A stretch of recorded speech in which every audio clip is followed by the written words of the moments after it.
안녕하십니까, 이진우입니다. 우리나라 주식시장에서 3호 CB를 악용한 주가 조작범들이 무더기로 적발됐습니다. 3호 CB는 특정 투자자에게만 발행되는 전환사채인데, 그러니까 주식으로 전환이 가능한 채권이고 기업의 원활한 자금 조달 방법 중에 하나지만 이렇게 주가 조작 세력의 범죄 수단으로 악용되기도 합니다. 우리나라 금융회사들이 투자한 해외 부동산들 중에 손실을 입는 경우가 계속 나오고 있습니다. 러시아가 우크라이나의 곡물 수출 시설에 대한 공격 범위를 넓히면서 세계 곡물 시장이 또다시 들썩이고 있습니다. 조금 전에 말씀드린 뉴스 3가지 오늘 자세하게 정리해 보도록 하죠. 7월 26일 수요일 손에 잡히는 경제 바로 시작합니다. 오늘도 손에 잡히는 경제 박세훈 작가, 서은영 경제뉴스 큐레이터, 그리고 MBC의 양효걸 기자, 이렇게 세 분이 나와 계십니다. 세 분과 경제뉴스 재미있게 정리해보죠. 어서 오십시오. 네, 안녕하세요. 자, 양효걸 기자가 갖고 오신 소식, 우리나라 금융회사들이 해외 빌딩들을 꽤 샀는데 그동안 손해를 보는 일들이 꽤 많아지고 있다는 거예요. 네, 최근에 불거진 게 크게 2가지 사례입니다. 하나는 지난번에 간략하게 전해드리긴 했었는데, 미래에셋 증권의 계열사에서 투자했던 홍콩의 골딘 파이낸셜 글로벌 센터 빌딩. 근데 전체 2,800억 원 규모 펀드에서 90%를 상각했거든요. 그러니까 손실 처리하기로 한 겁니다. 어차피 못 돌려받을 돈이라고 판단을 한 거죠. 한번 전해주셨는데, 되게 빌딩을 팔아서 90%를 손해를 보지? 산 것보다 좀 손해보고 팔 수도 있긴 있는데. 이게 저희가 약간 중순위 후순위 채권에 투자했기 때문이고. 그랬다면서요? 또 하나 지금 나오고 있는 사례가 이지스 자산운용이 국내 금융사들하고 함께 투자했던 독일 빌딩이 하나 있습니다. 독일 프랑크푸르트의 트리아논 빌딩인데 45층 규모고 중심가에 있는 랜드마크 빌딩이거든요. 당시에 해외 부동산 공모액 수로는 가장 컸던 3,700억을 모아서 투자를 했는데 이번에 가격이 확 떨어지게 팔아야 되는 상황에 놓여서 지금 원금 손실을 피하기가 쉽지 않게 됐고요. 이 최근에 나온 수치를 보면은 우리나라 주요 증권사가 해외 부동산에 투자한 돈이 15조가 넘습니다. 이미 투자한 돈이죠. 이미 이제 묶여 있는 돈이. 그러면 여기에는 사무실도 있고 호텔도 있고 주택도 있고 여러 가지 종류가 있는데 문제는 이 중 절반이 오피스에 몰려 있다는 거고, 특히 여러 부동산 중에 오피스가 앞서 말씀드린 사례처럼 최근 급격하게 부실화되고 있는 징후를 보이고 있다는 겁니다. 왜 이제 와서 요즘 그렇게 손실이 크게 나고 있는 거예요? 원래는 우리 금융사들이 해외 부동산 투자 늘린 게 한 2010년대 중후반부터인데요. 일단 그때는 금리가 낮았기 때문에 어디 좀 수익률 높은 곳 없나 이렇게 찾게 된 거고, 국민연금이나 이런 연기금도 수익률 좀 높여라 이런 요구들이 있었고요.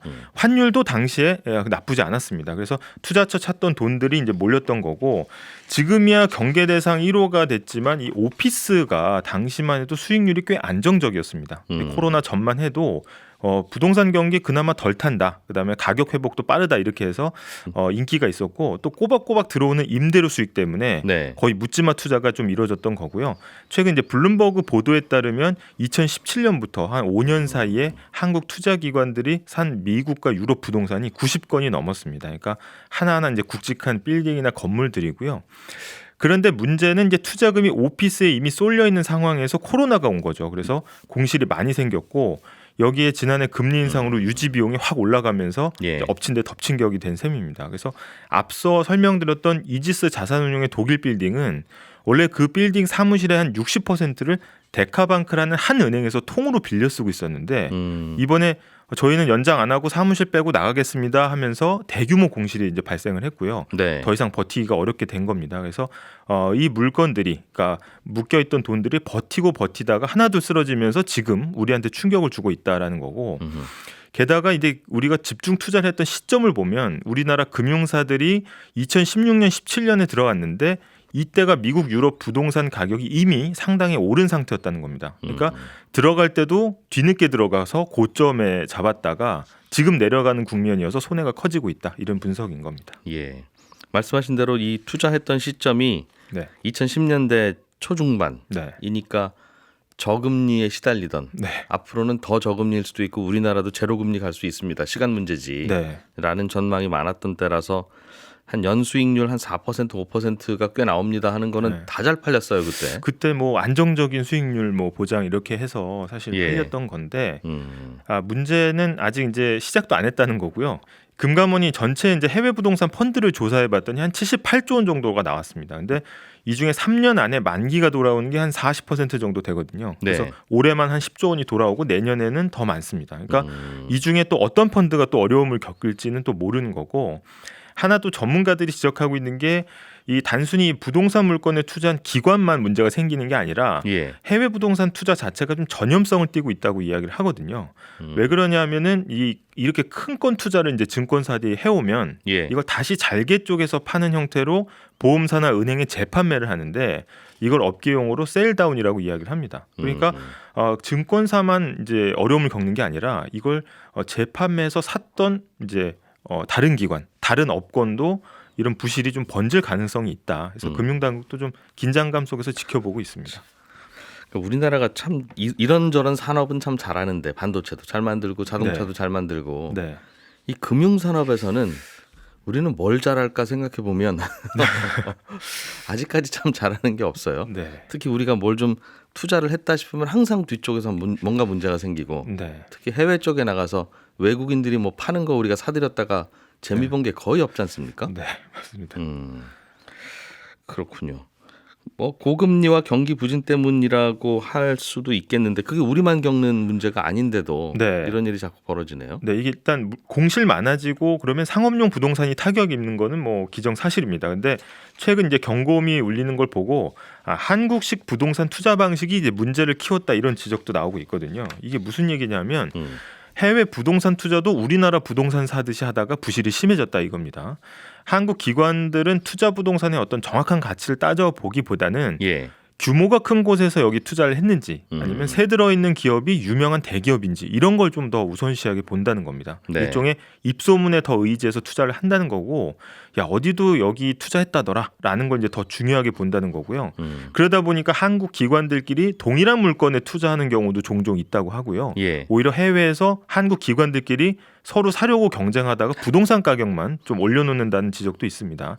그리고 애초에 투자 목적이 좀 단기고 고수익을 추구하다 보니까 예. 선순위보다는 후순위, 중순위로 들어가는 경우가 많고 아까 말씀드린 것처럼 가격이 하락하면은 한 푼도 못 받는 사태가 발생한다는 거고. 100억짜리 빌딩에 이미 70억이 대출이 들어가 있는데 네, 맞습니다. 나머지 30억을 우리가 더 빌려줄게요라고 들어갔다가 거기 들어간 거죠. 그 빌딩 가격이 70억이 되는 순간 내가 빌려준 30억은 네. 그 어디에서도 못 찾는 거죠. 한 푼도 못 찾는 거. 또 빌딩을 매각하는 과정에서 이게 덩어리가 크다 보니까 또 거래 비용 많이 발생하거든요. 네. 이것 떼고 저것 떼고 하면 사실상 거의 남는 게 없다는 이야기입니다. 그렇군요. 해외 부동산 투자도 한국식으로 하다가 손실이 커졌다. 네. 그래서 이참에 이제 해외 부동산 투자에 대한 점검도 하고 아예 이제 우리 기관들의 투자 관행이나 방식도 좀 개선해야 된다는 지적이 나오고 있고요. 부실이 발생한 것으로 일단 판단이 되면 아예 이 부동산 지분이나 채권을 싸게 다른 곳에 넘겨서 좀 현금화해야 된다는 좀 목소리도 나옵니다. 왜냐하면 앞으로 더 상황이 안 좋아질 거기 때문에 조금 손해를 보더라도 지금 좀 대비를 해야 된다라는 이야기가 나오고 있는 거고 현재 이제 국내 부동산 시장도 PF 대출 때문에 이제 좋지 않은 상황에서 예. 해외 부동산이 자칫 이게 금융기관 부실로 이게 도화선이 되는 거 아니냐 이런 우려들이 계속 나오고 있습니다. 그러게요. 이게 쉽게 풀릴 것 같지는 않은데 이제 네. 그 오피스가 문제가 되면 네. 우리가 산 오피스의 전체 60%를 특정 은행이 세를 내고 있었다면 네. 그 은행도 상식이 있었다면 야 우리가 이거 월세 다 내는 빌딩인데 그냥 우리가 살까? 라고 생각할 수 있었을 텐데 네. 굳이 그걸 아니야 우리는 월세만 내고 좀 기다릴 거야. 우리도 네. 계획이 있어. 네. 라는 걸 우리가 덥석 물었다는 거네요. 네. 이제 60%니까 한꺼번에 빠져나오니까 완전히 이제 확 타격이. 그러게요. 한동안 잘 나갈 때는 그런 걸 테넌트라고 하면서 네. 아주 우량임차인 들어 있습니다. 네. 라고 네. 설명하던 거였는데 박 작가님 네. 요즘 걱정거리 중에 하나가 네. 식량 가격이 계속 올라갈 것 같다. 그렇습니다. 러시아 우크라이나 쪽에서 뭐 또 문제가 생긴 모양인데 네. 밀 선물 가격이 급등했네요. 네, 지난 17일에 러시아가 흑해 협정에서 탈퇴를 하면서 국제 밀 가격이랑 옥수수 가격이 오를 수 있다는 전망들이 나왔는데 실제로 오르고 있습니다. 러시아가 흑해 협정을 탈퇴하기 전에는 시카고 선물 거래소에서 단위 가격당 6.5달러 정도 하던 밀 9월 선물 가격이 어제는 장중에 7.7달러까지 올랐는데요. 흑해 협정 탈퇴. 그렇습니다. 흑해 협정이라는 건 우크라이나에서 해상으로 수출되는 곡물을 러시아가 안전 보장을 하겠다라는 협정이었는데 러시아 측에서 원했던 요구 사항들을 서방 국가들이 들어주지 않는다는 이유로 러시아가 탈퇴를 했던 거고요.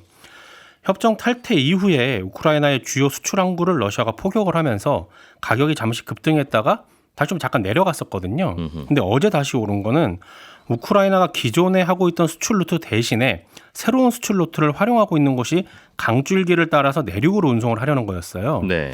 근데 이곳에 이 새로운 루트를 어제 다시 공격을 하기 시작한 겁니다. 그러니까 바다로 나가는 것도 맞고 새로운 루트인 강줄기를 따라서 나가는 것도 맞겠다라는 겁니다. 그러면서 밀 선물 가격이 급등을 했고요. 이게 이 나라 길이 어떻게 뚫렸는지 정확히는 잘 몰라서 그렇지만 네. 다른 방법이 없어요? 그 철도나 트럭으로 운송해서 팔기는 어려운가 봅니다. 어느 정도 아주 조금은 되고 있는데 굉장히 미비합니다. 왜냐하면 일단 전쟁 때문에 철도랑 도로 손실이 크기도 했고요. 예. 근본적으로 잘 안 되는 건 일단 철도 같은 경우는 우크라이나의 기차 속도가 너무 느립니다. 속도가 느리다 기차가. 네, 일단 우크라이나 철도의 최대 속도가 시속 110km고 평균 속도가 이제 시속 60km 정도인데 예. 옆 나라에 있는 폴란드의 철도 평균 속도를 보니까 시속 140에서 160km고요. 최대 속도가 시속 200km인 거랑 비교를 해보면 차이가 많이 나고 있죠. 좀 느려도 그래도 곡물 수출하는데 뭐 그렇게 초고속으로 달릴 그리고 뭐 있어요? 다음 날까지 가기만 하면 그렇죠. 되죠. 급하니까 느리더라도 곡물을 대량으로 실어서 유럽연합 쪽으로 그러니까 내륙으로 이송을 해야 하는 거 아닌가 싶긴 한데 예. 유럽연합하고요 우크라이나하고의 선로 너비가 다릅니다. 그러니까 우크라이나에서 열차로 곡물을 싣고 한참을 달리다가 예. 유럽연합 소속 국가에 진입을 하게 되면 열차를 멈추고요. 다른 열차에다가 곡물을 옮겨 실어야 돼요. 폭이 다르기 때문에.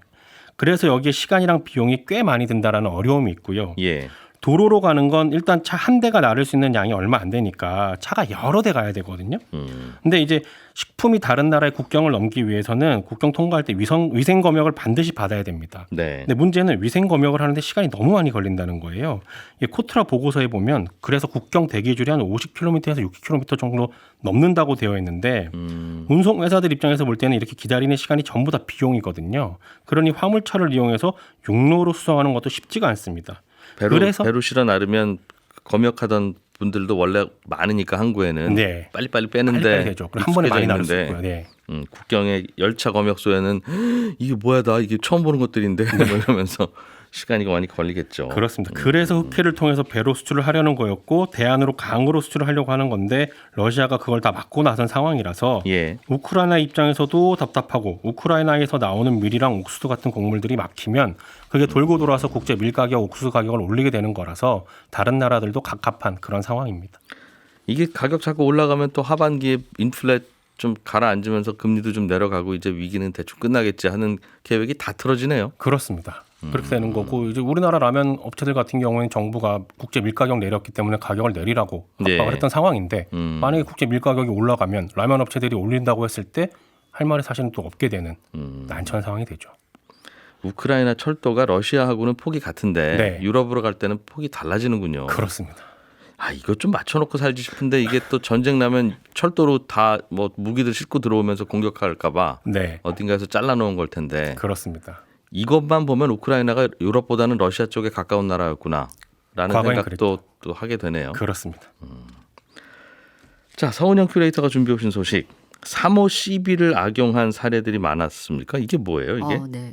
이 금융감독원이 올 초에 이 3호 CB 악용 사례 적발을 위한 별도 조직까지 꾸리면서 이 소위 불법 3호 CB 악용 세력과 전쟁을 선포를 했었거든요. 이게 올 상반기까지 이제 조사를 진행한 이 불공정 거래 사건에 대해서 어제 중간 조사 결과를 발표를 했습니다. 이 과정에서 이제 의심 기업 40곳 중에서 조사를 마친 14건에서 이제 대주주나 불공정 거래 세력이 840억 원에 달하는 부당이득을 챙겼더라라는 발표가 있었고. 3호 CB를 악용해서. 네. 근데 이 뉴스 이제 소개해드리기 전에 우선 이제 전환사채가 뭔지 CB가 뭔지부터 알고 뭔지부터 좀 설명을 드려야 될 것 같아요. 3호 CB를 배우고. 네, 그렇습니다. 그리고 그분들의 수법을 배우고. 네. 예. 예, CB는 처음 발행했을 때는 이제 이자를 주는 회사채예요.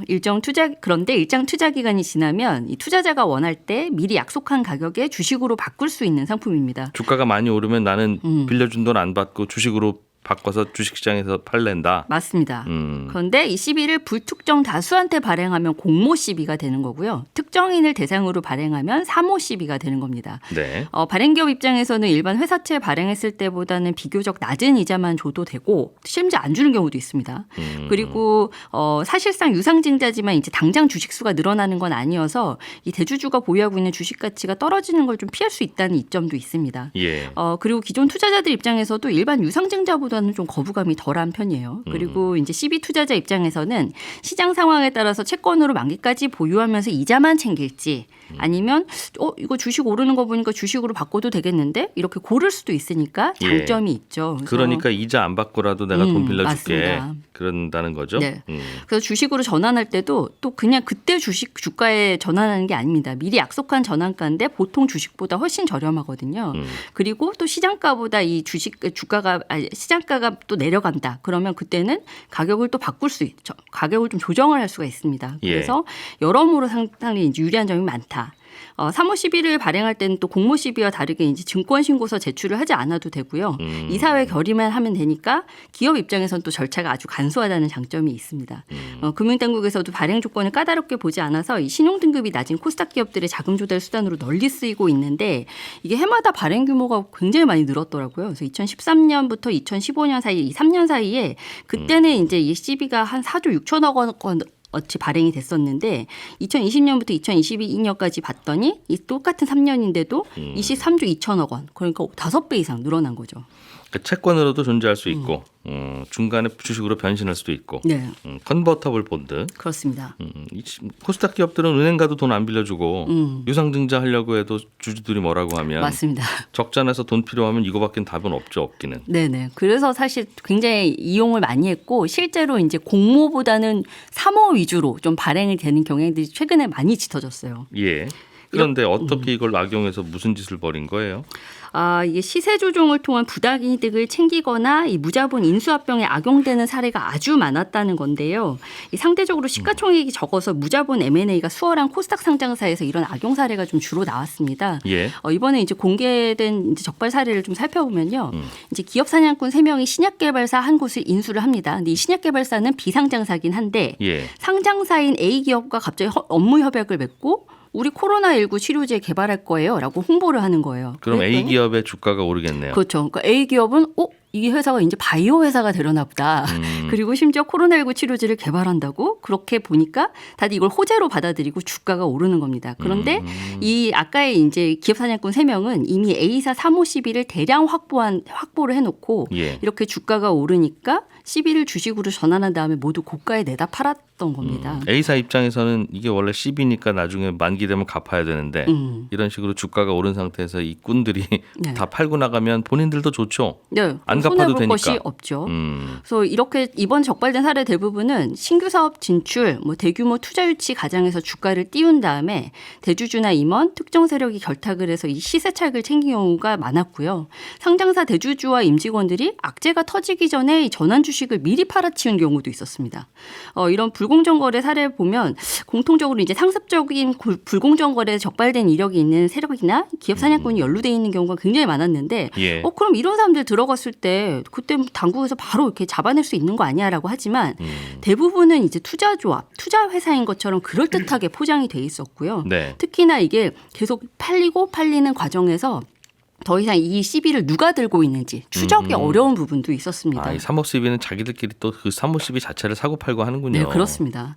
그래서 또 주가를 이제 끌어올리기 위해서 내세운 호재들이 어떤 거였냐 보면은 아까 제가 코로나19 신약 개발 말씀드렸잖아요. 특히 이제 최근 몇 년 사이 계속 이제 바이오 부분이 굉장히 핫하다 보니까 신약 개발 바이오 시장 진출 이런 테마를 주로 활용을 한 경우가 굉장히 많았고요. 문제는 이런 불공정 행위로 누군가 주머니를 채우는 사이에 이제 고스란히 일반 투자자들이 피해를 떠안게 된다는 점인데요.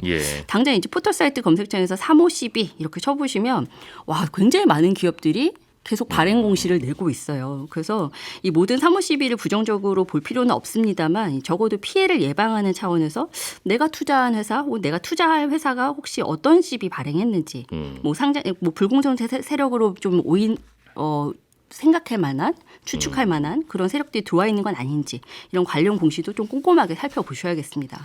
그 장외기업 어디랑 제휴를 했는데 그 장외기업이 코로나19 치료제를 개발한다고 하면 주가가 오를 수 있죠. 당연히. 그런데 저게 뭐라고 저렇게 주가가 올라라고 하는 투자자들도 있으면 그 주식을 공매도 할 수 있어야 되는데 그러면 그럴까 봐 두려워서 이런 작전도 함부로 못 하는데 공매도 못하게 다 막아놓으니까 맞습니다. 사기 싫으면 사지 마세요 라고 하면서 사는 사람만 자꾸 주가를 올리니까 이렇게 항상 사고 터지고 나면 항상 이런 문제가 벌어지죠. 네. 사실 개인 투자자들 입장에서는 아무런 무기 없이 속수무책으로 이런 위험에 노출될 수밖에 없는 거죠. 네. 공매도가 야속할 땐 참 야속한데 네. 이럴 때는 또 가끔 맞습니다. 출동을 해주면 네. 괜찮은 수단이기도 한데 뭐 이거 앞으로 어떻게 좀 대책을 세우면 됩니까? 네, 일단 금융당국은 결국 3호 12 발행과 유통 과정에서 투명성이 너무 부족하다. 그리고 또 하나 이제 기업들이 시총에 비해서 너무 과도한 양의 시비를 발행하는 점도 문제다. 그리고 또 발행사가 전환사채 재매입할 권리인 콜옵션이나 이 전환가액 조정 같은 전환사채 특유의 옵션 구조가 불공정 거래를 부추긴다. 이렇게 보고 제도 개선안 준비하고 있거든요. 예. 제도 개선 방향은 지금보다는 이제 공시와 발행 조건을 강화하는 방향이 될 건데 이제 관건은 제가 아까 세 번째 이제 문제 삼고 있다는 콜옵션이랑 이 발행 가격 조정, 그러니까 전환 가격 조정, 리픽싱 이 두 가지를 어떻게 바꿀 거냐인데요. 콜옵션이라는 건 회사가 그 발행한 전환사채를 들고 있는 분이 네. 나 주식으로 바꿀래? 라고 하는 걸 콜옵션이라고 합니까? 아닙니다. 발행한 회사가 이제 전환사채를 발행을 하고 투자자가 이제 전환사채를 들고 있죠. 그런데 만기가 3년짜리여도 만기 3년이 되기 전에 그 채권 저희가 다시 회수할게요라고 요구할 수 있는 권리입니다. 발행한 회사가 네, 그렇습니다. 조기 상환하겠습니다. 네. 근데 이 콜옵션이 왜 문제냐면요. 시비를 이제 주식으로 전환할 때 이제 전환가액을 콜옵션이 왜 문제냐면 지금 이제 행사자 정보를 회사 또는 회사가 지정하는 자로 공시를 하고 있거든요. 그러니까 일반 투자자들 입장에서 내용을 파악하기가 어렵습니다. 그래서 누가 이 그 시비 사갔는지. 네, 근데 예. 이게 더 큰 문제는 뭐냐면 이 콜옵션을 행사를 한 주체가 나중에 이제 보면 최대 주주나 특수 관계인이 지분 확보에 활용하는 경우가 굉장히 많았다는 거예요. 근데 공시만으로는 이게 그렇게 악용됐는지를 확인을 할 수가 없다라는 겁니다. 콜옵션은 회사가 행사한다면서요? 회사가 행사하지만 회사가 실제 행사하는 그 행사자를 지정할 수 있습니다. 그래서 회사가 행사해도 되고 이 제3자에게 저희는 이 콜옵션을 행사할 수 있는 권리를 부여할게요라고 지정할 회사가 수 있는 되사드릴 거죠. 수도 있고 그렇습니다. 회장님이 되사드릴 수도 있고. 네. 그런데 이게 이사회에서 그냥 우리 회장님이 행사하시게 해드리죠라고 하면 그렇게 할 수 있었던 거예요. 일부러 그래서 시비 발행하고 네. 회장님이 나중에 가져가시고 하는 케이스도 맞습니다. 있다. 그래서 이 콜옵션 붙인 시비 발행을 아예 법으로 금지하자 이런 얘기까지 나오고 있고요. 리픽싱 같은 경우에는 이 전환가액 조정하는 게 뭐 좋은 제도 있고 아무래도 이제 투자를 유치하는 데는 훨씬 더 이제 투자자들 입장에서 알겠습니다. 매력적이지만 이거 역시 좀 수정할 필요가 있다. 네, 저희는 내일 아침 8시 30분에 또 찾아오겠습니다. 이진우였습니다. 고맙습니다.